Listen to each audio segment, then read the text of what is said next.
right. Good afternoon, everyone. Welcome. Welcome. It's nice to see you today on this hopefully non-rainy, sunny day. I'm Shamila Chaudhary. I'm a senior South Asia fellow here at New America. I've been a fellow for, since 2011, since I left the government. When I started here, right before that, I was NSC director for Afghanistan and Pakistan, so worked quite a bit on some of these issues we're going to talk about today, specifically on the case of Pakistan. And now I'm also a senior advisor at Johns Hopkins SAIS. And it's such a great kind of opportunity to have this conversation today with my colleagues, some of whom were previously in government, and I can assure you we all look much more rested and youthful now than we did when we were at the White House. And Stephen, who just finished a book, looks great for having written this tremendous, and you brought the book, right? We need to. Right. There's Please. The book, accessories sold separately. Yes, please buy the book. So we have a combination of kind of the academic perspective today and the practitioner's perspective, and we'll look forward to your questions. The question we want to look at today are, how have the counterterrorism strikes of the US government changed under the Trump administration? So the discussion is going to be a combination of what was the policy and framework as defined by the Obama administration, what are the lessons we learned from that, and hopefully we can take that and then have a conversation about what is the Trump administration actually doing? How do you define what they're doing? Because a lot of these topics are very quiet and classified. And then hopefully that will lead us into a conversation about the future and looking at the threat of terrorism and what kind of posture and policies need to be in place for the US to feel like it's protecting its people and the international community from terrorist threats, okay? So let me just briefly introduce our guest today, who will discuss these critical questions. Josh Geltzer, who is a Future of War Fellow at New America and Executive Director of Georgetown University Law Center's Institute for Constitutional Advocacy and Protection. And he is a former Senior Director for Counterterrorism at the National Security Council in the Obama administration. Also welcome to Luke Hartig, who's a fellow with New America's International Security Program and a former Senior Director for Counterterrorism at the National Security Council, also under the Obama administration. And my friend Stephen Tankel, who's an assistant professor at American University School of International Service and an adjunct senior fellow at the Center for New American Security, and the author of With Us and Against Us, How America's Partners Help and Hinder the War on Terror. And if I just briefly, I haven't read the book yet, it's so new, but I briefly looked at the table of contents, and it covers kind of both the theoretical and conceptual, but then there's also each chapter is devoted to kind of one of the, or the several hotspots of counterterrorism that the US has been focusing on over the past decade plus. And so it's a great kind of tour de force of where we've been. So I definitely recommend reading it, and I look forward to that myself. You can, if you're online and you're inclined to kind of tweet or post about this, you can use the hashtag #CTUnderTrump and then follow at New America ISP. And just quickly on the format, we'll do a couple of rounds of questions. We're going to keep this very informal.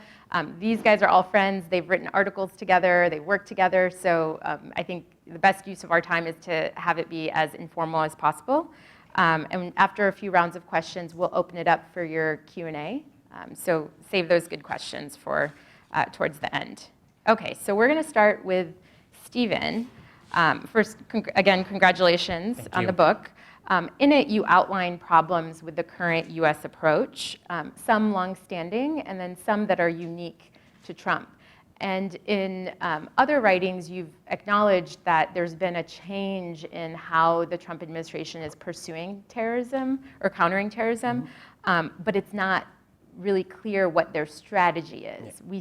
We see tactics in the news, but we're not actually sure why they're doing them, and they haven't explained themselves. So I thought it would be good to start with you to kind of give us a scene setter of some of these topics of use of force, direct action, how they've evolved, and how they've involved kind of our partners, how they've shaped our partnerships, and what you see happening today.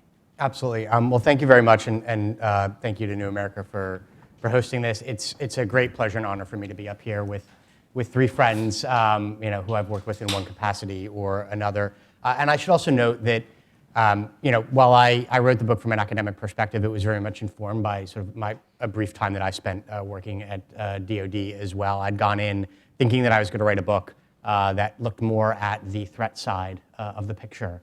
And when I was working a lot on Afghanistan, Pakistan issues at OSD Policy, I was really struck by the ways in which our partner nations can be absolutely critical to what we're trying to accomplish, but also incredibly frustrating, which I think is an understatement when using, talking about countries like Pakistan, for example. And so that was really formative for me to come out and rethink the kind of book that I was writing. So diving in on your question, Shamila, in terms of how we've seen direct action evolve and what it looks like under Trump and what the implications may have been for partnerships. When we're talking about direct action, just so everybody's on the same page, we're talking about counterterrorism strikes, counterterrorism raids, airstrikes, drone strikes, outside of areas of active hostility. So we're not, I'm just to put us all on the same page, not going to be talking about what's happening in places like Iraq or Afghanistan, where the United States has had larger military presence. Talking more about countries like Pakistan, Yemen, Somalia, Libya.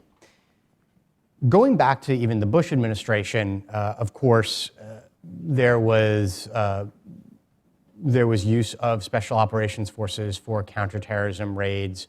Drone strikes are used relatively sparingly. There's one in Yemen in 2002. There's, I think, a total of 14 in Pakistan from 2004 through the summer of 2008.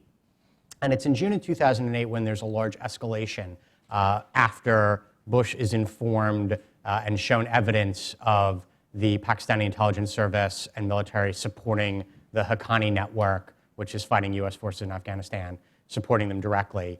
There's a large uptick, and we get over 30 drone strikes between June 2008 and the end of the year. Technological advancements in UAVs, unmanned aerial vehicles, as well as the creation of an independent intelligence network in Pakistan, independent of Pakistani intelligence, helps enable that escalation, even if it's not sort of the cause for it. Obama comes into office and inherits those capabilities. And it's under Obama that we see, I would say, a radical expansion of the use of direct action, especially in the form of drone strikes, and most notably in Pakistan, where the majority of them occur. I think it's important to put that escalation in context.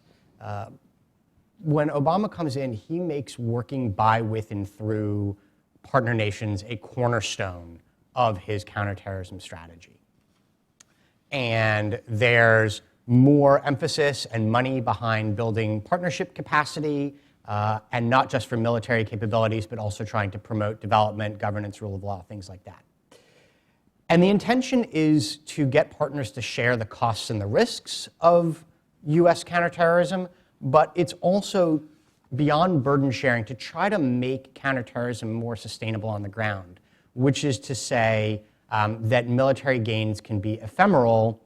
By getting partners to buy in, you give host nations more legitimacy, and you help build patterns of cooperation and give them the capabilities and capacity that they're going to need to solidify those military gains over the longer term. So this isn't just about burden sharing, although there is a component of it. Yet at the same time, while Obama is trying to do more to work by, with, and through partners, he's also prepared to work around them when necessary. And Pakistan, Shamila, as you in particular will know, but Josh and Luke also, I'm sure are eminently familiar, is an example of a partner where they are not willing or able to execute counterterrorism operations on the ground against terrorists that threaten the United States directly. And so drone strikes enable working around Pakistan. They're also used in Yemen, where you have another problematic government. Can get into more of that during the Q&A. But while drone strikes enable working around governments, they also raise questions about the use of lethal force outside of areas of active hostilities. And in 2013, the United States puts in place a framework to govern that use of force, the PPG, Presidential Policy Guidance. I think, Luke, you're going to dig more into the guts of that. So I'll just highlight very quickly a couple points before moving to Trump and then finishing up with a little more of a discussion of implication of partners and some of the changes of direct action. One is that the country where you're using direct action either needs to consent to the use of direct action or be unwilling or unable to address the threat themselves. Pakistan certainly qualifies. Not only unwilling or unable legally, but also it gave its consent for most drone strikes. And there needs to be a continuing imminent threat to the United States of the individuals who are being targeted in those strikes. So that's the framework that is put in place. By the time Obama is leaving office, however, the threat has evolved, right? The PPG is a product of its time. ISIS has not burst on the scene, and you haven't had the civil wars really sort of come to fruition out of the Arab uprisings at the time. And there's an expansion of the way in which direct action is being used by the end of Obama's term, not just to work around difficult partners, but also to support partner forces on the ground. So for example, Libya is declared an area of active hostilities so that the United States can use drone strikes in support of partner forces on the ground against ISIS. This is the world that Trump inherits. Reportedly, as of 2017, the PPG has been replaced with principles, standards, and procedures, a new framework. It's not as transformative as it could have been. I think my colleagues are going to talk about that. So again, I'll just highlight two quick things. One is that it removes the continuing imminent threat standard to U.S. persons, right? So previously, the United States couldn't kill a courier if that courier didn't pose a threat, right? Couldn't kill a financier if that financier didn't pose a direct threat. Now it can. Second, devolves authority downward. So proposed strikes, counterterrorism raids don't undergo the same high level of vetting. What's the impact on our partnerships of these changes? First, there are some potential benefits. Right? There are tactical advantages to removing the imminent threat standard, both from a straightforward USCT perspective, but also in that the United States can now support partner forces on the ground to a greater extent. And if you're asking your partners to go and fight these fights and carry the lion's share of the load, then being able to support them has benefits. Streamlining the oversight process also enables us to be more nimble and responsive to our partners. But these benefits at the same time come with potential costs. The first is, although drone strikes enable us to work around partners or to support them, they also create other forms of dependence. You heard me say earlier that you need consent or you need a partner to be unwilling or unable to address the threat. That's the legal threshold. The policy threshold is higher. Luke and Josh can both speak to this with sort of much greater detail and I'm sure clarity than I can. But my understanding is you really don't want to do a drone strike in somebody's territory without their consent unless you absolutely have to. And so you're dependent on host nations for access. Of course, you also need bases for drones. You need logistical support. You need intelligence support, which means you're dependent on other countries to help support drone strikes as well. The danger of relying more on them, or of lowering the threshold for using direct action, one of the dangers is that operational requirements for drone strikes increasingly crowd out the other elements of counterterrorism that the United States should be focusing on. Second, by removing the continuing threat standard, there is the risk that some of those other states that support direct action, are necessary to support direct action, but don't sort of sign on to this idea of a global campaign against al-Qaeda and ISIS, are less willing to provide that support. And then, of course, there's always the risk of blowback. That's something that's been longstanding. We're seeing more partnered operations where U.S. Special Operations Forces are working more closely with counterparts on the ground. We're lowering the standards for drone strikes so we can support our partners more. Without the right sort of vetting, without sober analysis, it I would argue, raises the potential for an errant strike that either hurts the United States directly or harms its relationship with a partner. And then finally, I would say the biggest problem is that none of this is happening in a vacuum. Trump's strategy that agree that we can decipher it because we haven't seen anything published and they don't talk about this a lot, he personally appears to lean overwhelmingly on military-centric tools. And so this is happening while diplomats are being hobbled, while development experts are potentially being shut out. That sends a message to partner nations that the United States cares first and foremost about the military instrument, about killing terrorists, not about other aspects of counterterrorism. It raises potential risks that any military gains will be ephemeral because they won't be sustainable. And I will close with this, which is to say that direct action is an important part of any counterterrorism strategy for the United States, but it is not the only tool in the toolkit. And when it is used on its own or divorced from a political strategy, that is not a recipe for success. We've seen that in the past, in the early years of the Bush administration, when they were overly reliant on military tools, and we run that risk again. So could some of these changes that Trump is putting in place have operational benefits? Yes, they could, but only if they're married to a broader political strategy, and we haven't seen that as of yet. I'll stop there. Thanks, Stephen. You did a really good job of kind of looking at some of the outcomes of the policy and the framework in practice, and I'd like Luke to take us back to kind of those conversations inside the government on what was the philosophy towards the framework and because whenever I look at policy, I think of three prongs to it. One is the intended purpose, and then 2 is the actual stated policy as it's defined, and then 3 is the implementation of it, right? So it's actually quite complex, and it is a very messy process on the inside, and once it exists, sometimes you feel like you don't have control over it.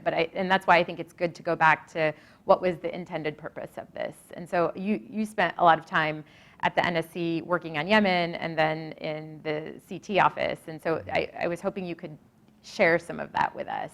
Yeah, that's a great question, and I think that's a really useful framework, those 3 phases. Before I jump into that, I just want to, again, commend to the audience Stephen's book. I do think it's an exceptional read. It is written with the rigor of a first-rate academic, which Stephen is, but also the prose, the penmanship is really that of a first-rate nonfiction writer. So kudos to Stephen on that book, and I hope you all pick it up. I was also just impressed with how much he wanted to understand the reality of policymaking, which I feel like was something that is often hard to find in academic books. So that's very useful. Back to the 3-part framework that Shamila laid out, which I think is really useful in thinking about the drone policy, at least as was practiced in the Obama administration, and as best we can discern is how it's being implemented in the Trump administration. I worked on the development part of it at the Pentagon, the actual drafting of it somewhere between the Pentagon and the White House, and the implementation at the White House, just to kind of orient my involvement in this. And I think if you think back and look at what the Obama administration was trying to accomplish, it's helpful to think of kind of where the world of counterterrorism was at the time that the Presidential Policy Guidance, or the PPG, was developed and ultimately rolled out. President Obama comes in, very clear guidance that we need to focus on the right war. The right war, as it were, is both Afghanistan as well as the broader fight against al-Qaeda. It's not a global war on terrorism, it's a war against al-Qaeda, its affiliates and its adherents. And he enters that war with the capabilities from the military and from the intelligence community that have been refined over the past 7 years, mostly in the Iraq theater, but also in the Afghanistan theater. And so we have highly developed special operations forces, highly developed ways of actually identifying and tracking terrorists, and then the emerging drone technology, which is actually developed quite a bit at that point, and gives us a lot of capability to go after and conduct targeted strikes against those who would do us harm. And so the theaters kind of emerge accordingly, right? We're going all in on Afghanistan, we've got the surge. And then in other theaters, particularly places like Yemen and Somalia, we're ratcheting up this kind of hybrid warfare where we're providing some training and assistance to folks on the ground. And we're also accompanying that with drone strikes as may be appropriate. The world ends up in many ways looking far more bipolar than I think it is today. And so let me just unpack that a little bit because I want to come back to that as I continue these remarks. You have on the one hand kind of an Afghanistan or Iraq-like theater. That's to say it's full-scale combat operations We have US forces engaged in the fight against the enemy. When you're in that context, a warlike framework is really what's applied. You have to, of course, abide by the principles of precision and discrimination and the other principles that underlie the law of armed conflict. But at the same point, when you have US forces in conflict with the enemy, you're willing to loosen the reins a bit in order to make sure that they have everything that they need and all of the use of force that they need in order to successfully accomplish their mission and in order to beat back enemies when they are particularly under siege from the enemy. In a place like Yemen around, say, circa 2010, 2011, where you have some significant state fragility, to be sure, but you still have a mostly stable central government with something approximating an insurgency in the countryside. That framework looks very different from actual US full-scale combat operations in Iraq or Afghanistan. And I think President Obama realized that, and realized that while we might use some of the same capabilities and some of the same tools to go after terrorist threats in that Yemen and Somalia-like environment, the rules ought to be different, because we're in a paradigm that looks much different than a full-scale major combat war. And so the rules that begin to emerge from that, these are things that evolve in place over time, but are ultimately solidified and codified in the presidential policy guidance, focus on some big principles. First of all, let's define that area, those Yemens and Somalias, as something other than areas of active hostilities or outside areas of active hostilities. Let's say that there's a different set of rules that go into place in that location or those types of locations. Second of all, the president says, if we're in those locations, we're only going to take action against terrorist threats subject to a few specific conditions. The first of those is that the terrorist threat that we have identified poses a continuing imminent threat to US persons. It's not a direct threat to US interests. It is about US people being in harm's way and about that threat being imminent and something that needs to be disrupted. Secondly, that action can only be taken if it can be assessed that capture is infeasible. So we've really looked at our ability to capture, our partner nation's ability to capture, other ways to minimize the threat, and we've determined that there's no other alternative. And thirdly, that there is near certainty that civilians will not be harmed in the strike or the operation that takes place, which is a very high standard, what President Obama felt was the highest standard he could set at that point in time and still be able to effectively go after the targets we needed to go after. And I think the final piece of it isn't something that's necessarily contained within the standards of the PPG, but is sort of a function of the entire document. And I think it gets at what Shamila was talking about, which is that the implementation piece is so important. And therefore, the PPG prescribes a pretty intensive interagency process for going over targets and making sure that when we're going to use direct action, we've made sure that the targets hit those certain imperatives and that we are fully aware, eyes wide open, and making good decisions around the foreign policy implications, around the implications for our intelligence collection, the full range of other foreign policy equities that might be implicated by taking direct action. So that is the framework. That is what President Obama puts forward in 2013 as kind of his best thinking on how to bound these types of operations and make sense of them. There are a few things that I think become problematic around these, and I think some of these Stephen alluded to, but I want to unpack them a little bit further because of the topic of Stephen's book, which is so timely around partnership and direct action, is directly implicated here. The first of which is if you are going out and telling your partners that they are the answer, right? And indeed, a year after the speech that President Obama gave at National Defense University in 2014, he goes to West Point and says, okay, the centerpiece of our counterterrorism strategy going forward is partnerships. So if you go out and say, partnerships, we're the partnership guys, this is exactly what we want to do, we want to really invest in our partners, and then we tell our partners, but if you're facing threats, we're not necessarily going to be willing to use lethal force to protect you because you're not a US person, well, you immediately run into a significant conflict between what you say your strategy is and what your policy on the use of force actually allows you to do. And it's a challenge, and it's something we kind of face coming right out of the gate. And it particularly becomes challenging because as we look at ways to be more effective in places like Yemen, in places like Libya, in places like Somalia, we find that often what we need to do are exactly the kinds of tactics that our military got so good at and have been so effective in working with our Iraqi and Afghan partners with. And that is that we are going to put more US forces, more US advisors out closer to the front lines. They're actually going to be advising partner forces. They're going to be providing them airlift, intelligence support, a full range of enablers that allow a partner force to actually be effective. And in some cases, that might need to include the use of force. It might need to include the use of force because those partner forces come under attack and we need to protect them. It might come into play because we want to help the partners by taking some offensive action prior to the partners going in there. And the PPG framework doesn't really fully allow for that. And so you see these exceptions that Stephen was talking about saying, well, part of Libya, particularly the campaign we're going to undertake against ISIS around Derna and Sirte, these are going to be kind of carved out from the PPG. And we're going to say these don't apply, the PPG framework doesn't apply.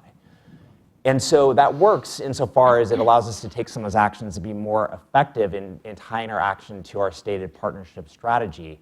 But it's also challenging for, when you start to carve out some big loopholes in the framework, you start to wonder, well, is the framework really appropriate for what we're facing?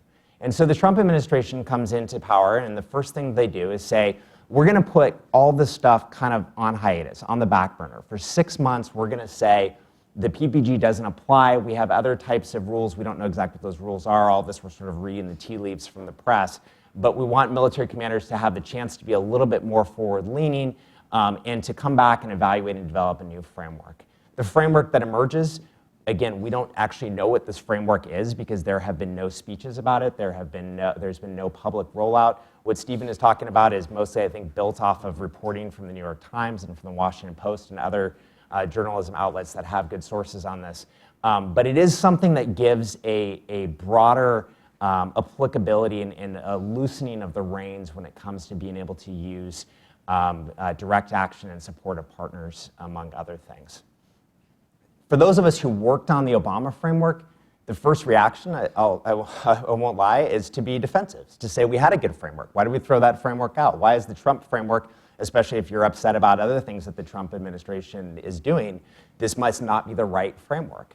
And yet I do think it's important to ask, and it's worth asking at this point, and any prudent policymaker should ask, does the framework actually match the world we find ourselves in, both in terms of the threat as well as what we want to be able to do against the threat?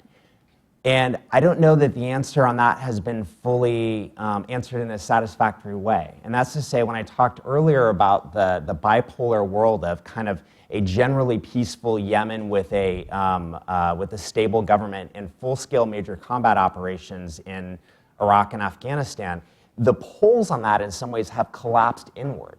What was previously full-scale combat operations in Afghanistan has turned into kind of a advise-assist mission on steroids.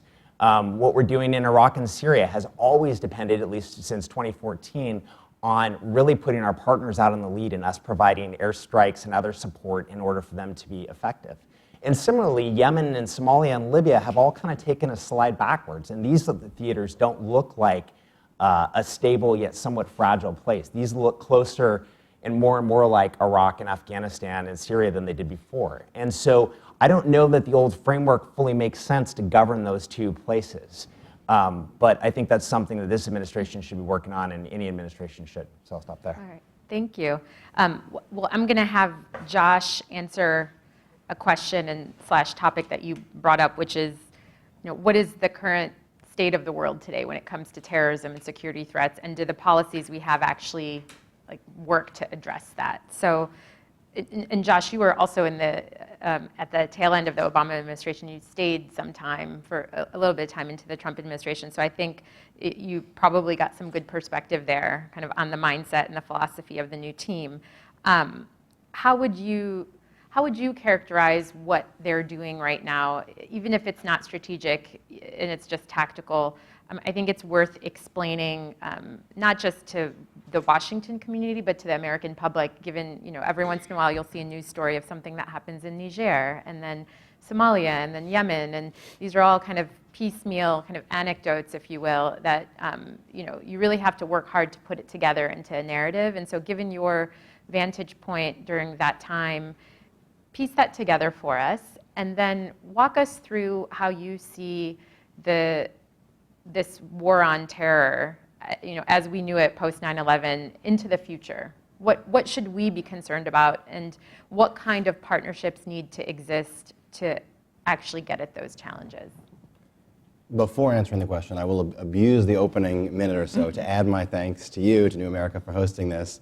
And it's a particular treat to get to do this with two good friends. Stephen and I have been buddies since we were the lowest form of life, grad students together. But since then, I've very much admired his work, and I will echo Luke's sentiments. It's an excellent book, and I heartily recommend it. A lot of people talk about partnerships in counterterrorism, but to grapple with the trade-offs between counterterrorism and other foreign policy interests, and to dig into what partnerships actually can look like across a spectrum, Stephen's really done everyone who follows these issues a great service with the book.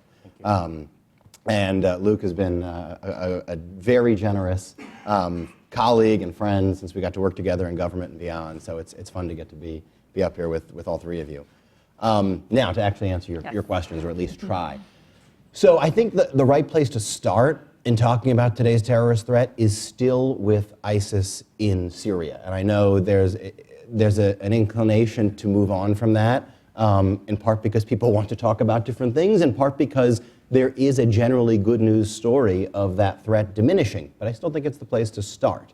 You have far fewer fighters, you have far less territory than ISIS held a couple years ago, or even a number of months ago, but you don't have that group eradicated, and that means you don't have the threat that it continues to pose eradicated. If anything, you have what seems to be something of a slowing down in the progress to squeeze that group, and thousands of fighters at least enjoying something of an opportunity to figure out what comes next for them in the Euphrates River Valley region. I'll come back to kind of where the counterterrorism push is on that, and what some of my thoughts are on the continuity versus difference on that piece of it.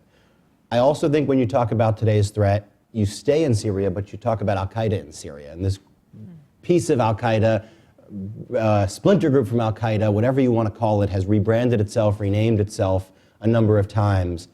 I think it's easiest to think of it as the piece of al-Qaeda that has now set up something of a haven in a different piece of Syria, more the northwest part of Syria, from where ISIS has now been cornered to some extent. And al-Qaeda in Syria has been, in some ways, patient. It has, in some ways, played both the local and the regional as much, or probably prioritized that over sort of playing the global field. But I think it's perhaps a problem we will be talking about, a terrorist threat we will be talking about increasingly in time to come. That's not to say that other pieces of al-Qaeda are gone, because they're not. There's still AQAP in Yemen. There's still Shabab in Somalia. And there's still al-Qaeda's kind of original senior leadership, to the extent it remains, in the AfPak region, though, to my mind, the center of gravity, and even some of the real veterans of al-Qaeda, have shifted to northwest Syria over time. But I think you have these remnants that of both al-Qaeda and ISIS, some diminishing, some actually surging a bit, or at least trying to. And beyond that, you still have, as you asked what we should worry about, you have the ability to reach in the United States and radicalize people here under whatever ideology a group wants to utilize. ISIS, of course, did this in a way that appeared to be more compelling than al-Qaeda had been able to do previously, not just here in the US, but in Europe and elsewhere. It had this ability to make folks who were not on the battlefield with them, who might never go to the battlefield, somehow feel like they were part of the ISIS project, and thus willing to kill and die in the name of that project. That's a remarkable thing, and I'm happy to spend time, and I know these folks have thoughts on as well what to do about it, but that problem hasn't gone away, and if anything, it's been revealed for others to try to utilize and iterate on and improve from their own vantage point. And finally, I would begin to think about what a terrorist group like ISIS that's losing key pieces of territory tries to do to maintain or regain momentum. And that's where this idea of novel cyber operations, of the type that counterterrorism folks have worried about for a while, that haven't really come to fruition yet, beyond the recruitment and radicalization. There, you haven't seen working to bring down a power grid or to disrupt a hospital's operations. But you might, because there's clearly some technological expertise that ISIS has had, probably continues to have, and what they might turn to when they don't have the physical territory to plot and build networks and carry out the sort of operations they've unfortunately been able to carry out over the past few years. I would begin to think about that. Let me say a word just on the counterterrorism piece in relation to a few of those, and then I look forward to more of a discussion.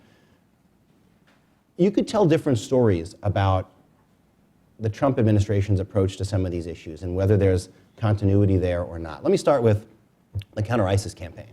You could tell a story of a strategy developed by the previous administration, well underway by the time you get to January 20 of last year, and that more or less continues. And I think that's very much to the credit of the Trump administration and to the Foreign Service officers and military personnel and intelligence community members, all those folks who are implementing it.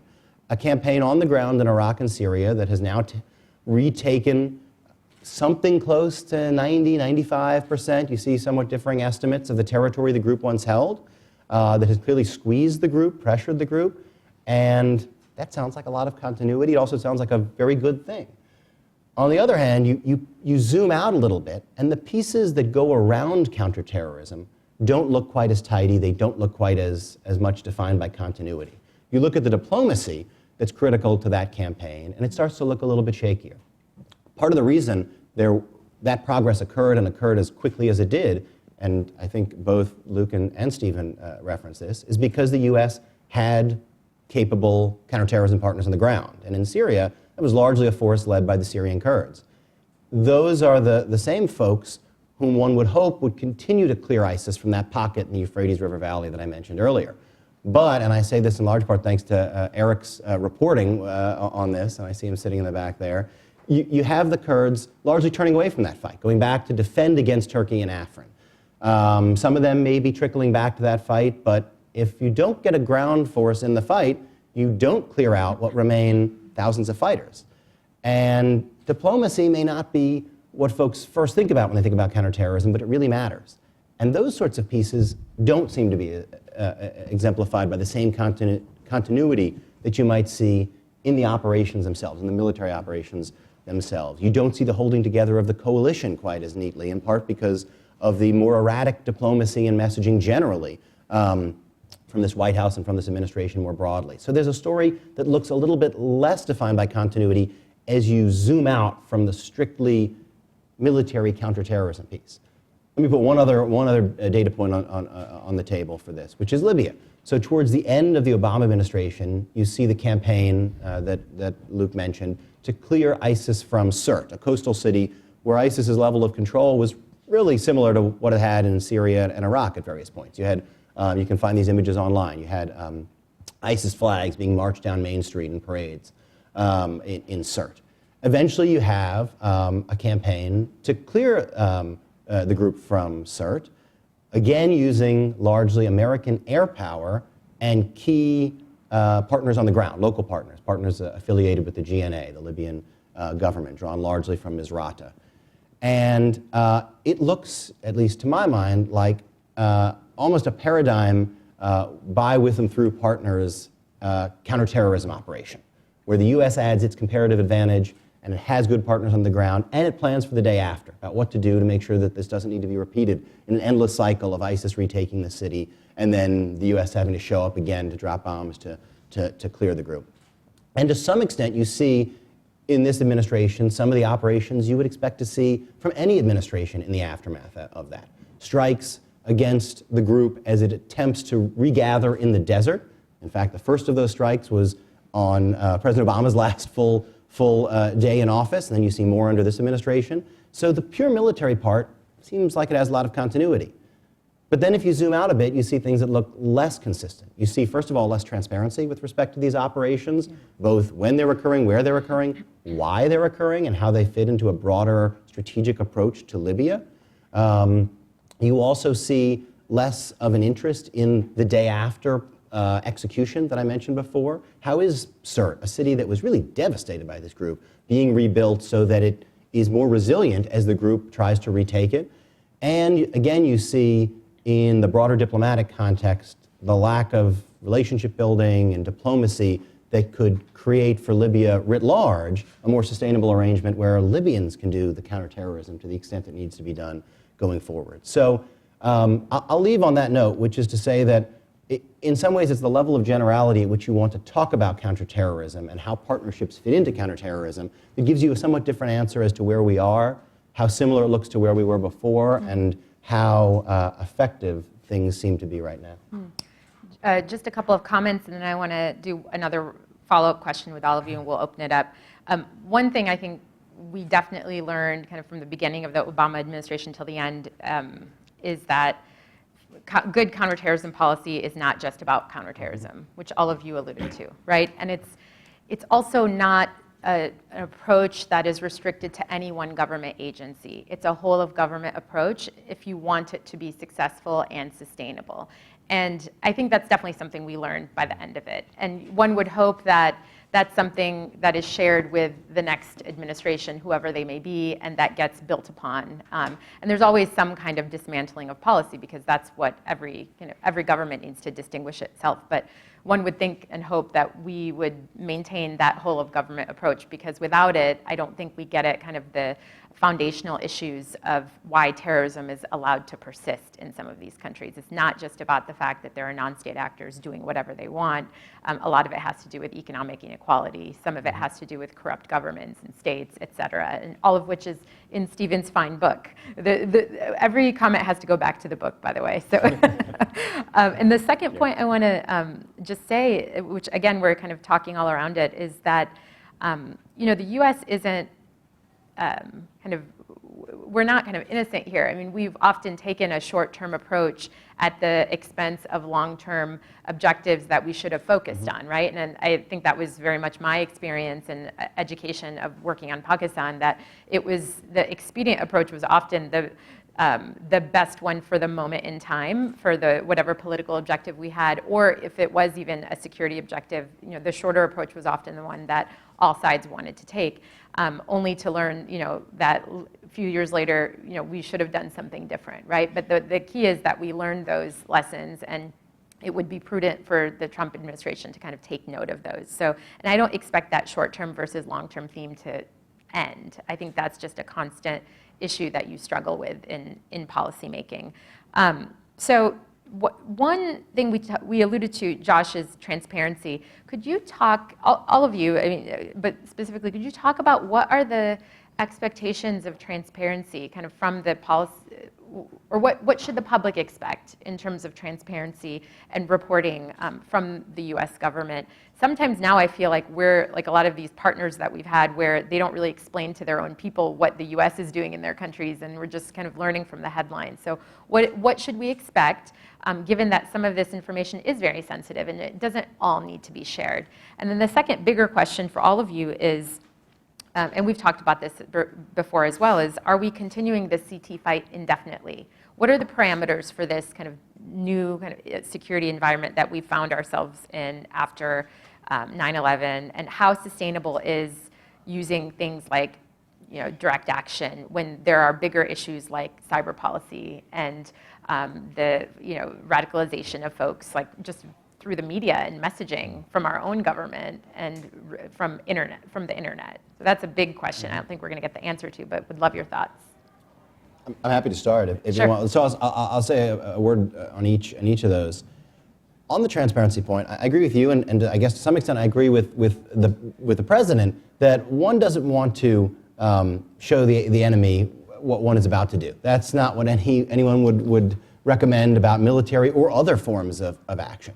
But there's a whole lot of space to say a whole lot more than this administration is saying about counterterrorism that, in my experience, and I think in the experience of many others, doesn't sacrifice sensitive intelligence, doesn't sacrifice the element of surprise that one wants for military and other sorts of operations. And I think that's true both at the strategic level, which is why are strikes and the pace of them up in a place like Yemen or Somalia? It's hard to know whether one wants to criticize that, accept that, applaud that, if one doesn't understand the strategic context for it. What's the aim? What are the new, generally, types of actions that are being taken and towards what sustainable end? That's the sort of very high-level discussion, and even higher level than that, how does this administration think about counterterrorism? They have not, as Stephen and I noted in a piece that I had the good fortune to work on with Stephen, they have not put out a counterterrorism strategy. They did talk about counterterrorism in the national security strategy in some very traditional ways, and I don't mean that as a bad thing, if anything, probably a good thing, but it's hard to know when things do change, what to make of those changes if one doesn't have the strategic context for them. Then there's also a very granular, at the other side of the spectrum, type of information sharing that strikes me as responsible. And I know this is one that Luke feels strongly about as well, which is information purely on what we're doing after we've done it, not before we've done it, and in particular, whom it's killing, both in terms of combatants and non-combatants or civilians. This was something that the previous administration worked towards more slowly than some would like, but worked hard to at least say more about that, and by the end did so and entrenched that commitment in an executive order. Ultimately, Congress entrenched a related obligation on the Defense Department in a statute. And when the deadline for both of those rolled around just under a month ago, the deadline was simply ignored. The information wasn't there. And to tell the American people that sort of information, how much are we doing, and whom are we killing when we do it, that strikes me after the fact as not just not harming things, but it generally is helpful to things, because often this government and those who implement its policies are incredibly careful on what they do, and it often helps to defang a narrative to the contrary, to put out the information as best we have it. I have thoughts on your second question, but maybe I should pass it on for others to chime in on that. Please. Yeah. Sure. So the question of like where does this all go, and what does the strategy look like, I think is a really important and timely one. There's a few things that jump to my mind on this. For at least the last 10 years, we've had a counterterrorism strategy across administrations that says we can't kill our way out of this. We can't overly militarize our responses to this. And yet, if you look at our expenditure of resources in a number of different ways, whether those are sort of policy, actual financial or human resources, we're overwhelmingly focusing on the military and intelligence angles of what we do. One of the things that, while it was very important to get the drone policy and the broader direct action policy right, and we spent a lot of time in the Obama administration convening senior level meetings to make sure it was being implemented in the way that the president wanted to, and that was very important.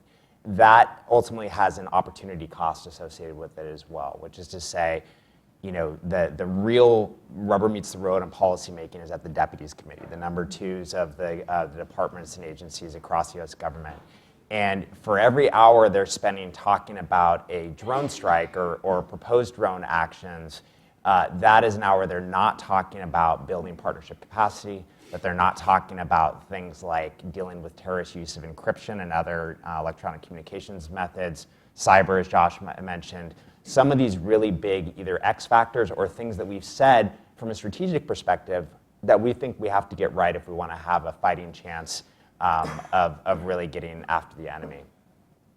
Secondly on this, when it comes to more direct uses of resources, not just the deputy's time, which is actually a very important resource, but actual financial resources. I just participated in a working group that the Stimson Center put out assessing the total expenditures and total costs of U.S. counterterrorism efforts since 9/11.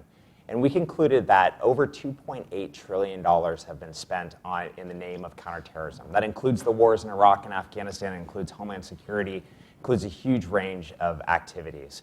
And if you break those numbers down, the amount of that $2.8 trillion that was spent on foreign aid, that's to say any sort of development, that includes equipment for partner militaries, it includes countering violent extremism measures we might take in foreign countries, it's less than 1%. And if you count in the total cost of state and aid operations, so you kind of get these incredibly expensive deployments of diplomats to war zones, you still are under 5%. So, we can say, we can talk about our strategy all we want. We can say that we're trying to not overly militarize it.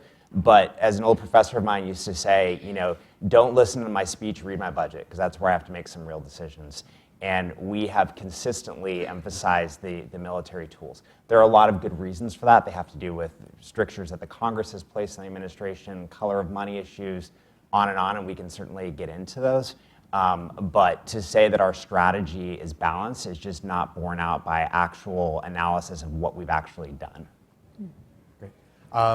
So let me sort of pick up that thread and go back to that question of how long are we in this for. Let me also say that, first of all, thank you guys for sort of the kind words. You all should just know, in the interest of transparency, if the book is good or it is better because Josh and Luke sort of spent long periods of time talking with me about a lot of the decisions they struggle with. So to the degree that I'm able to capture sort of that policy flavor, it's because I've talked to people who were doing policy making at the highest levels. But rest assured that all errors remain the author's. They are all mine. Yeah.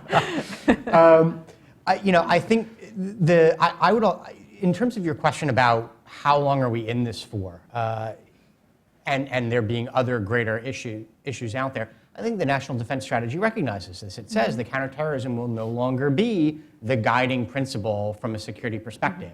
And as somebody who's spent over 10 years working on terrorism, counterterrorism, I am in violent agreement with that. It should not be.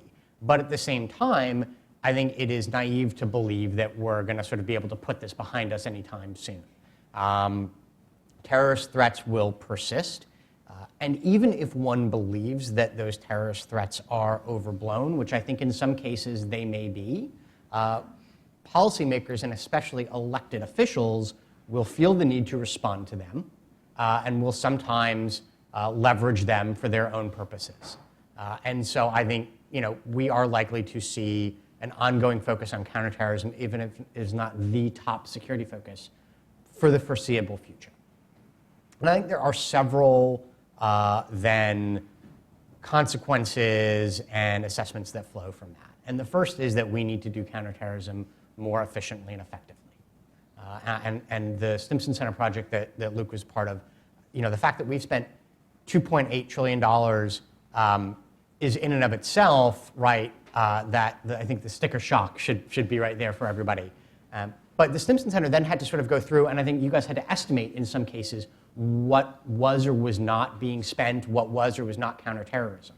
And so the fact that we don't know and that we can't do effective assessment, monitoring, and evaluation for where we're getting bang for our buck and where we're not getting bang for our buck needs to change. Because if we're going to be in this for the long term, and we're not going to be able to spend like drunken sailors because we're looking at other issues that are going to be higher level, then we need to be more effective and efficient. And part of that, I think, means being harder on ourselves internally, organizationally, in terms of how we do CT strategy and planning and how we do evaluations. The other part, right, which we've talked a lot about, is how to get more out of our partners. And I think that goes to also knowing what we can expect from them. And Josh, I think your points about the Kurds on the ground and where that relationship is heading highlights two important factors. One is that it's not enough to share a threat, it's how you prioritize that threat relative to other threats. And now that the ISIS threat has declined, we're seeing, right, the Kurds there are other greater issues for them, same for the Turks, same for other actors. We're not going to be able to sort of get around that. I'm always very skeptical that you can change a partner's threat perceptions. But for that reason, I think the politics and the diplomacy become even more important. Can you change the Kurds' threat perceptions? No. Can you change the Saudis' threat perceptions? No. But good diplomacy can help mitigate some of the sort of worst case consequences that can come out of that. And that's, I think, part of what's missing right now. And so then I would close with this, is there's I think two sides to the what should go under the CT bucket question. And in true academic form, I've got like a nice chart where I say, here are all the different things that I think go under CT cooperation. And I do believe that diplomacy is part of that. And if you're not mindful of diplomacy as part of counterterrorism, then you run into problems. If you're not mindful of countering violent extremism as part of counterterrorism, then you run into problems. If you're not mindful of the fact that access or cooperation on detainees is part of counterterrorism, then you run into problems, especially when you're not mindful of the trade-offs that take place between those. The danger is that everything becomes counterterrorism. And I think that's where sort of a very, very rigorous internal assessments become important. Because you need to be clear about where things fit in terms of the counterterrorism strategy and where they don't. That doesn't mean that everything is CT. It means you have to understand where CT runs up against other foreign policy issues. And I think that also gets to that point that you were making, Shamila, about the short-term, long-term trade-off. That's something that, that the Obama administration faced. It's a problem that the Bush administration faced. In other garb, it's a problem that the Clinton administration faced and Bush Sr. faced, and it's a problem that every administration faces. The Obama administration, and I think even the Bush administration to a degree, wrestled with those issues. And I think, Luke, you're absolutely right. When you point to all the spending on military and everything else, sometimes maybe they didn't wrestle with them to the degree that which some of us might have liked. Maybe if they'd had a better sense of what they were going to get out of partnerships, they would have known where they could drive a harder bargain and be more long-term focused. I think the danger with the Trump administration is not that they're confronting the same challenges in terms of diplomacy and its importance, or in terms of long-term, short-term. It's that I don't see them wrestling with these issues at the highest levels, right? So even if the Obama administration fell short, even if the first, the Bush administration fell short, there's a cognizance of these challenges and wrestling with them, as opposed to this sort of let's just try to kill our way out of this problem, right? Diplomacy is hard, let's not bother.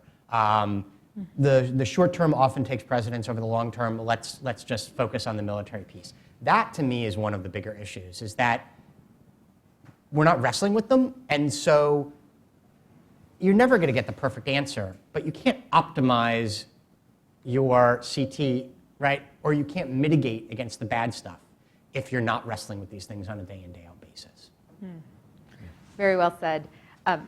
Another thought to add to that is that CT policy can be very transactional if you want it to be, and our own policy has been.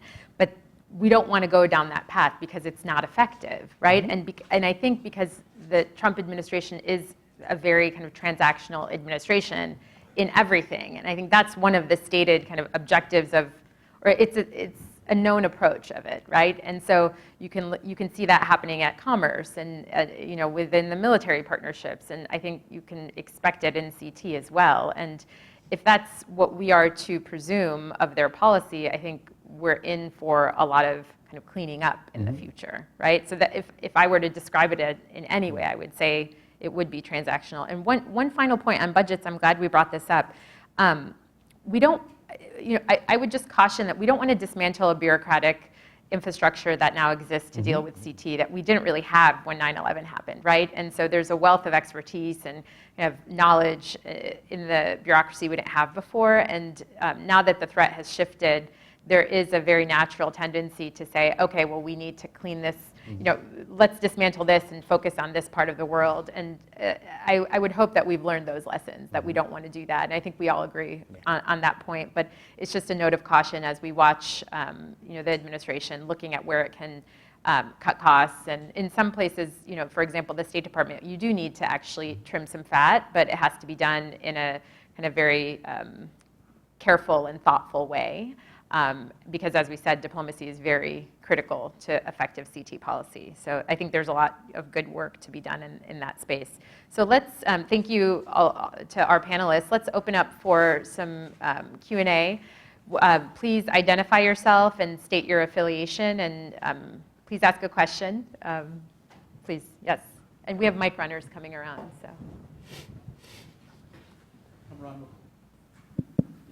Kamran Bukhari, Center for Global Policy.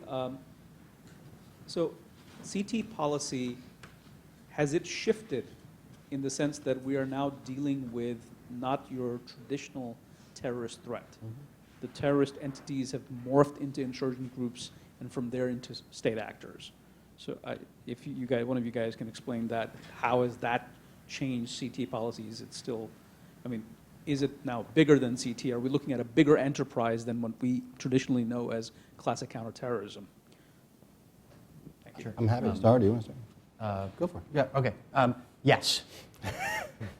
Yes, I think it's absolutely morphed. And I think one of the issues that when people tend to think of counterterrorism, right, they tend to think of the nuts and bolts pieces of it, right? There's mechanics to this. There's law enforcement piece, military piece, and those are all still there. And I think we were actually talking in the back beforehand that a lot of that is still. We've been doing that for a while, and that runs reasonably well, right?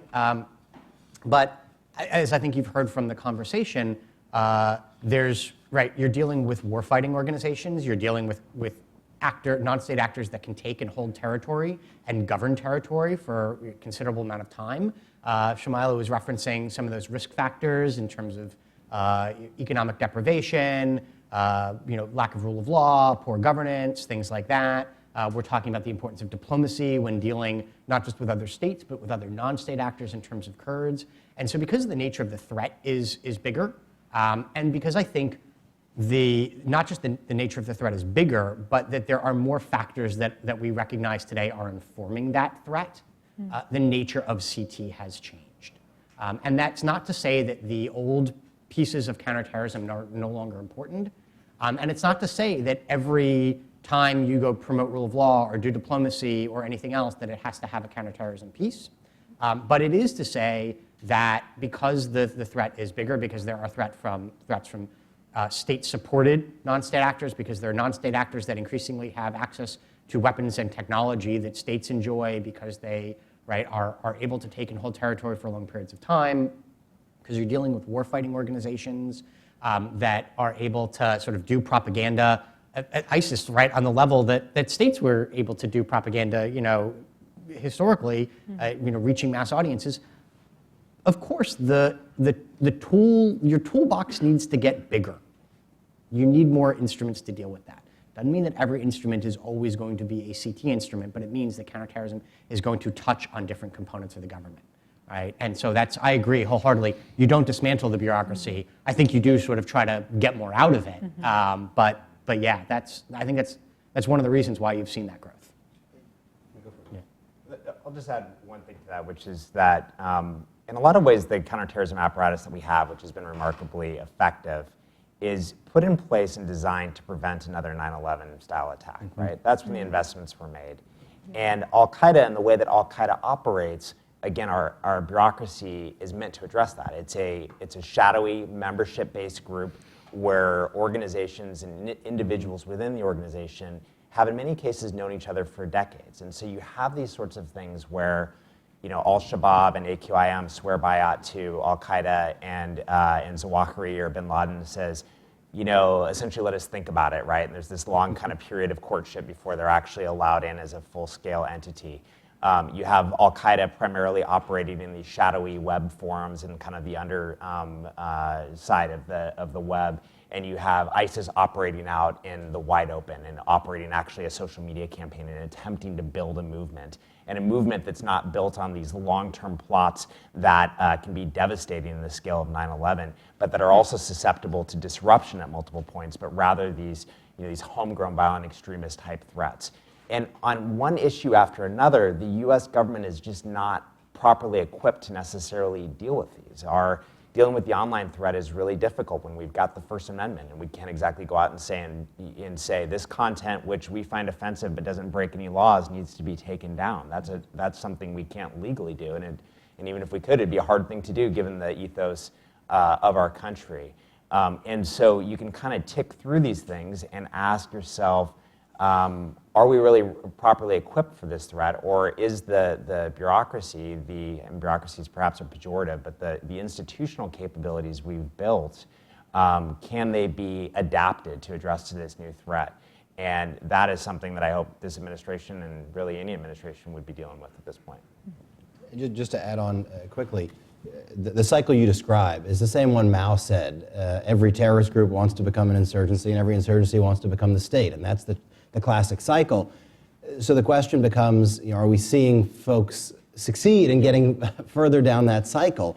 And of course, there were groups that were able to hold territory before ISIS. There was the FARC, there was Boko Haram, but they didn't hold Mosul, they didn't hold Raqqa, they didn't hold, as a whole, territory the size of England. So there was something distinctive about ISIS and about the way it purported to govern, including taxing and doing all sorts of things very much for its own benefit, but to govern or to look like it was governing in a way and on a scale that was different. This in some ways then goes to the question earlier about sustainability of counterterrorism, because it is incredibly costly to do what we do in Yemen or what we do in Somalia, maintaining the infrastructure to take strikes at the pace that the Obama administration was taking them or at the pace that the Trump administration is taking them.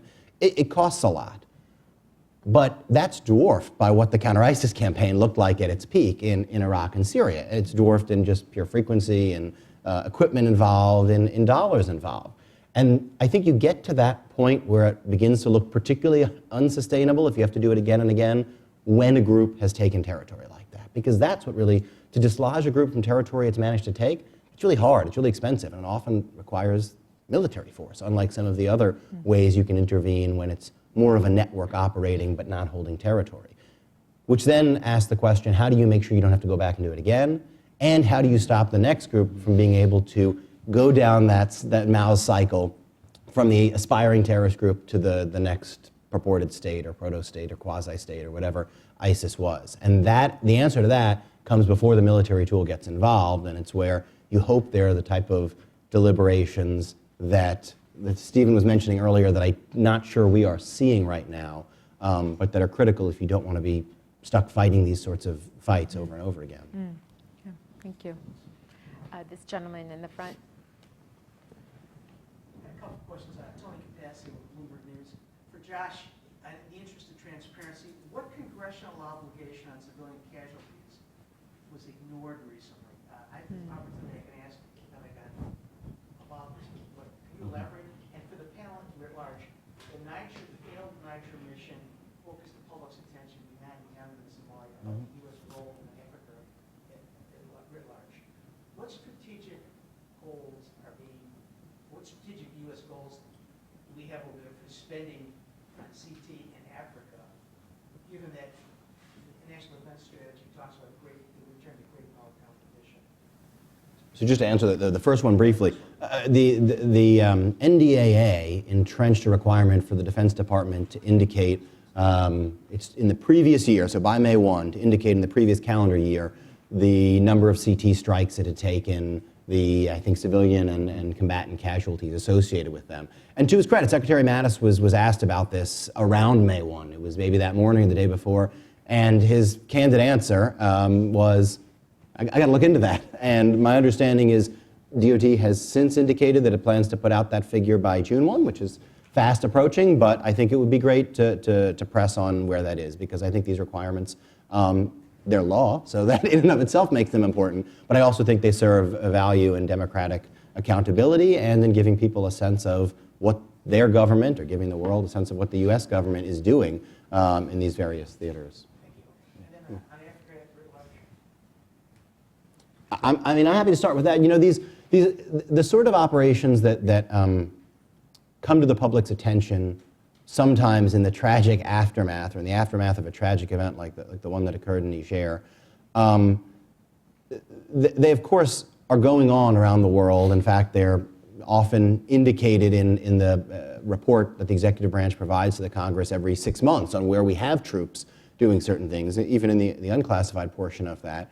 And when they go as wrong and as when they become as tragic a moment as that is, where you lose service members' life, it becomes, you sort of zoom in on it and say, well, what were those troops doing there worth losing their life for? That is almost an impossible formulation of the question to answer. Instead, you say, why do we have troops in places like that, and what are they doing? Obviously, with the hope that you never lose their lives. And to its credit, DOD seems to have now looked into it and to be in the process of implementing things to try to prevent that recurrence. But why are they in places like that in the first place? I think the answer actually goes to where I left off in my previous comments about you're trying to ensure that groups that are already emergent, they're not just nation threats, they are emergent, don't become the next ISIS quasi-state. They don't take over the sort of territory that, without our help, can happen, unfortunately. That's agnostic as to whether any particular mission and any particular set of authorities is the right one to accomplish that. But I do think if you want to cut them off before they become the insurgent, let alone the quasi-state, to have our service members who can train partners, who can do so responsibly, and who can hopefully at some point then go home rather than be stuck there forever, that's why they're there in the first place, and I think there's a validity to that. Yeah, I mean, I would agree. I mean, I do think, though, that there is a point where when you're going to put U.S. forces in harm's way, even in relatively small numbers, that it's worth that dialogue. And it's something that Stephen was speaking about earlier, to say to the American public, you know, we face the following types of threats. This is where they're from. This is what we think they can turn into. You can talk about that nature of that threat and the intelligence underlying it without compromising any sources and methods, and then use that to say, and therefore, that's why we have to be willing to take some risks, including sometimes the risks of putting our own service members into harm's way to address that threat. I don't think that case has been adequately made by this administration. I could argue, based on what I knew about the nature of the threat when I left government 2.5 years ago, why that would be the case. But I don't know what that threat picture looks like right now, and I haven't heard that discussion. And I think you're starting to see it blow back, not just in the case of the 4 service members who lost their lives in the Sahel, but also a lot of questions around what's happening in Somalia, and particularly some of the civilian casualties we've seen from operations there associated with our commando raids and our advise assist missions that are really worth having that conversation about, and I would love to see that happen. I would just add a couple of quick points. One is, on that question of where service members are deployed, my understanding is that is another area where transparency has declined, and it's become harder to be able to determine where it is that the military is putting people at any, at particular times. So that's just to say that that's another area where we've seen declines in transparency. Second, yeah, I mean, I'm in agreement with both the rationales for why we may potentially have service members in Africa and in the need for a more full-throated discussion of that. I think we've talked a lot about the Trump administration today. I think it's worth just kind of putting out there, Congress has a role to play in this as well, and has not been playing that role for a long time. And so that, I think it has an important role to play in that debate. And there are members that are trying to make that happen, but by and large, Congress, I think, could be taking a much more forward-leaning approach to this. And then the third is talking about, there's a way of looking at this, which is the geographic expansion of where U.S. forces are operating. I think the other question that deserves unpacking is, what role are they playing, right? You heard us tossing around terms before, like building partnership capacity, train and equip, and we're now sort of, at least from what can be gathered based on the open source. You guys may have more fidelity on this than I do. I think increasingly moving away from just training and equipping, or even training, advising, and assisting, to doing train, advise, and accompany. And so, right, we're doing partnered operations where, increasingly U.S. forces are out there with their foreign counterparts, potentially in more places, and the authorities for what they can do are wider. And so I think that then raises a question of, was what's happening in Niger a training and advising mission, or was it something that was closer to, right, a potentially combat mission if those authorities are going to be in place to allow them to go after, right, somebody for a capture-kill mission, and you get the firefight that you got. And that's something that I think that is still sort of being unpacked, and that's hard to do in part because of the transparency issues that we were talking about. Yeah. There's transparency, but then there's also just like basic communications outreach strategy deficit, right? I mean, I remember when we went into the Balkans, Bill Clinton explaining on kind of nighttime news that this is what's going on and this is why we're going into it. And I would argue this is a lot harder because these are not kind of clear-cut conflicts, and it's not just one conflict. But we could do a better job of educating the American public on kind of the use of these kinds of soldiers in various parts of the world. So thank you for that question. I think there was this woman over here. Please wait for the microphone. Yeah, please wait for the microphone. My name is Sabah Shakhan, and I'm with the Voice of America. And my question is that if you could put in a nutshell the policy and the change, in the spending from Bush to Obama to Trump administration, and you spoke about accountability, transparency. So, do you see any accountability efforts in works? You want to talk about that? So in terms of accountability and assessment, so the NDAA mandated that the Department of Defense has to do assessment, monitoring, and evaluation for all security cooperation and assistance programs. That's not just specific to counterterrorism. That means anytime the United States is providing security assistance to an ally or partner, or it's doing training or other types of cooperation, military exercises, things of that nature, that there needs to be assessment, monitoring, and evaluation. And DoD set up an office that was working on putting all of that in place. That work continues. Right, it is a massive undertaking. There are debates about how to do it. There has been some good work in terms of applying best practices. There's ongoing debates about how much to spend on that, right? Like the international best practices, you spend 3% of your budget. Nobody wants to spend, right, in government 3% of their budget on AM&E. So that's ongoing.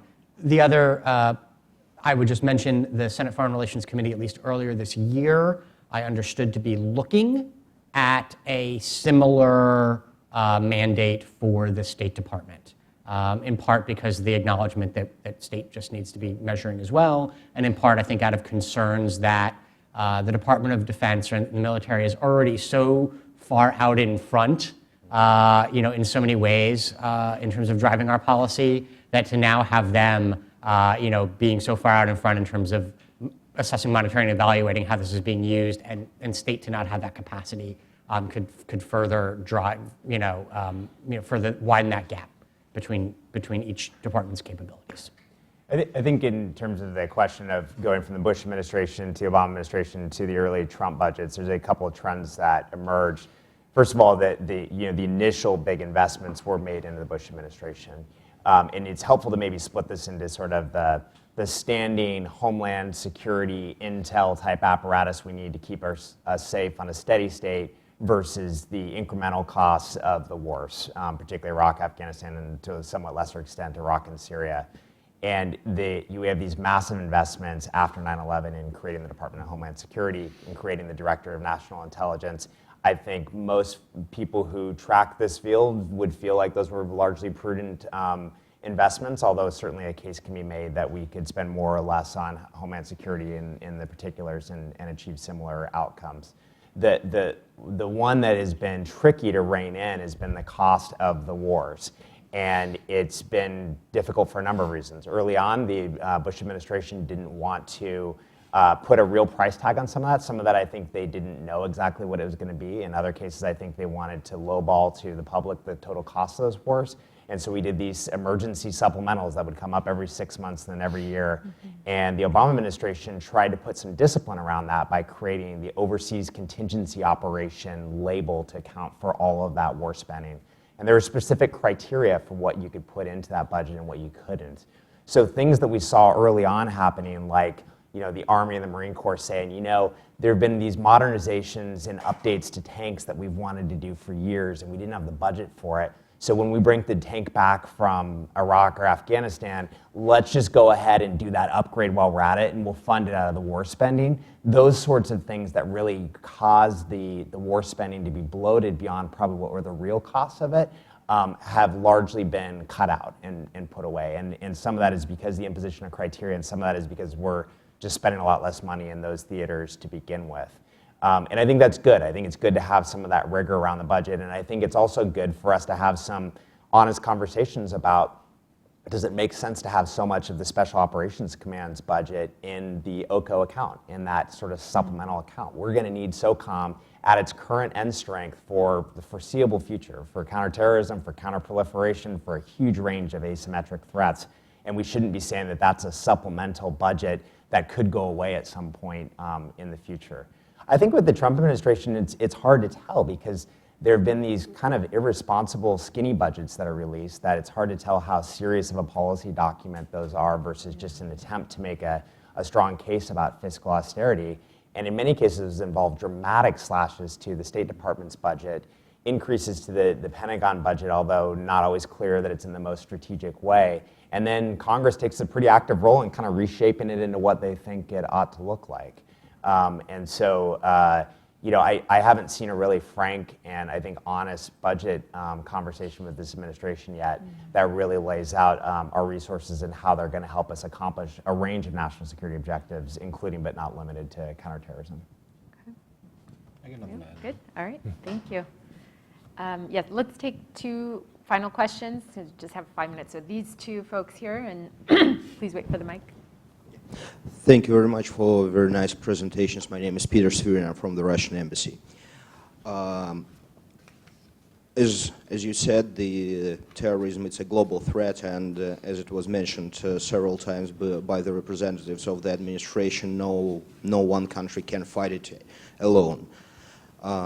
Russia has suggested to establish a global front to fight against terrorism, and it's still the goal. But I would like you to just think out loud a bit about what countries the U.S. must cooperate with so to raise the effectiveness of counterterrorism measures. Thanks a lot. Okay, and then this woman over here, just at the end, please. Did you have a question, ma'am? Yes. Okay. Kelly Blahos, the American Conservative Magazine. Just a contextual question. We know, and you had mentioned that the number of drone strikes had gone up exponentially from Obama to Bush. I think it's in the 50s for Bush, and then I think Obama, it was like 565. We didn't get those numbers officially until the end of the Obama administration. Do we get any sense of whether or not there's been an escalation in direct action, or are we still waiting for some official numbers? You mentioned the NDAA mandate, but do we have a sense of if we're talking about an increase in direct action, or is everything just speculative at this point under Trump? I'll jump on that one first. So I think that, first of all, the administration hasn't released its comprehensive roll-up, sort of the aggregate statistics of actions across the areas outside of active hostilities. That said, in some cases, the Pentagon has released specific numbers, and then there are three really good outside organizations that track drone strikes, New America being one of them. The Bureau of Investigative Journalism in London is very good as well, as is the Long War Journal housed over at the Foundation for Defense of Democracy. So pretty good bipartisan type trackers there.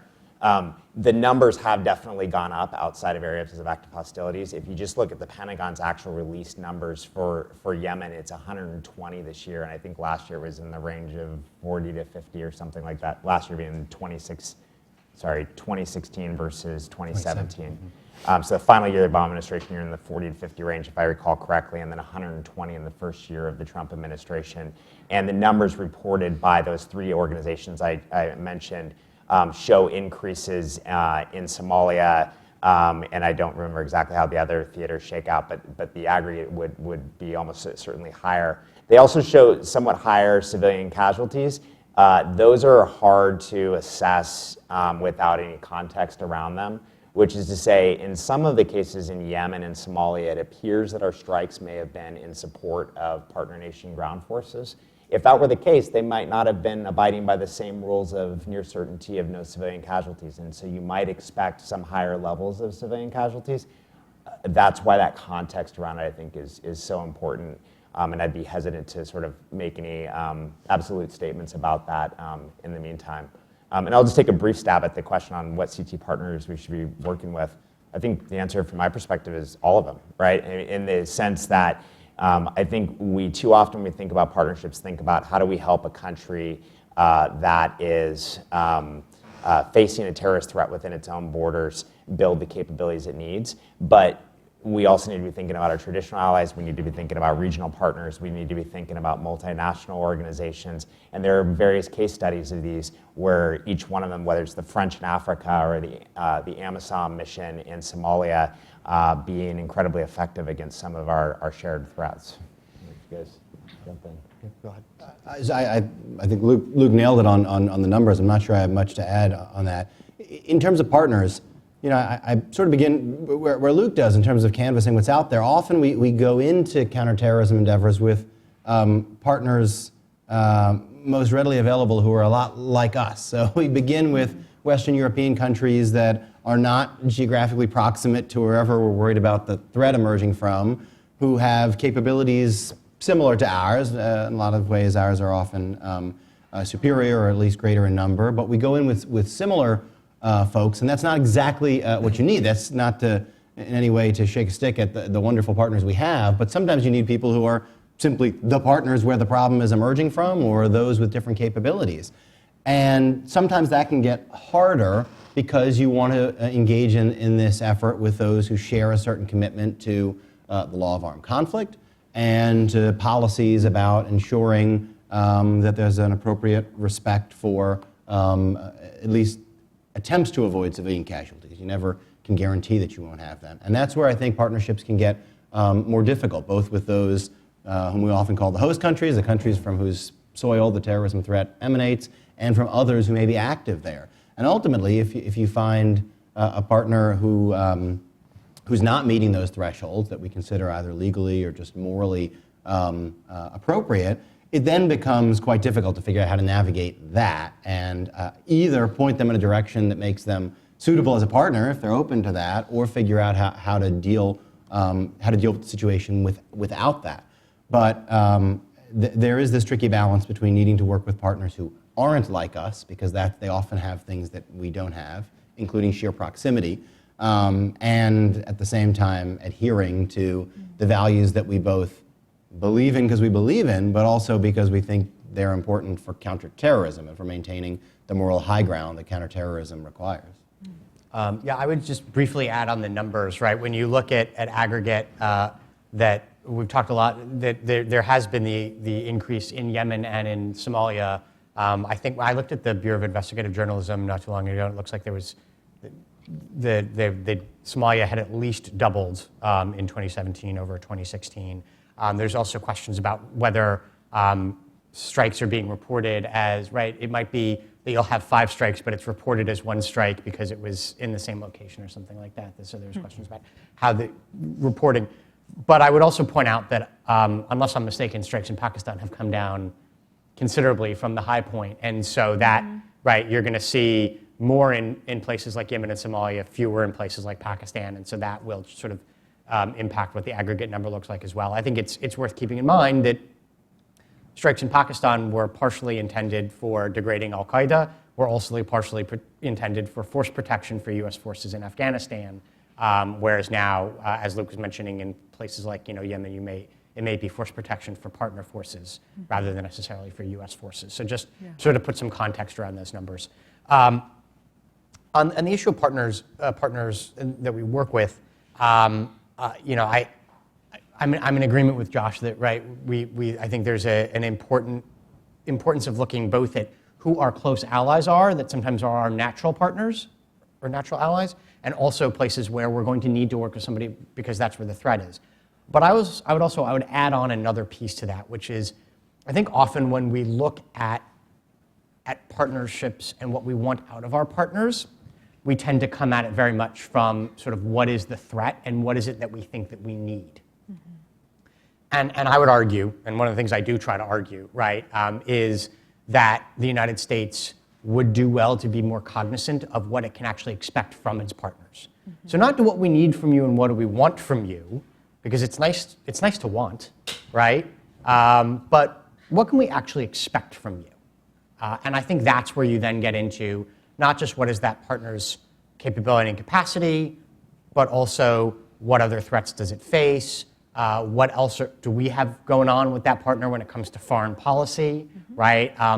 Are we potentially competing in other places and trying to cooperate on counterterrorism, or are things sort of benign outside of CT, or do we have a pre-existing relationship with you for other reasons? Those are all questions that I think individual policymakers, certainly that I've spoken to, pay attention to, but collectively as the policymaking community, we could potentially put more emphasis on. Wonderful. Well, thank you everyone for joining us in these great questions, and please join me in thanking our panelists for a great conversation. Thanks.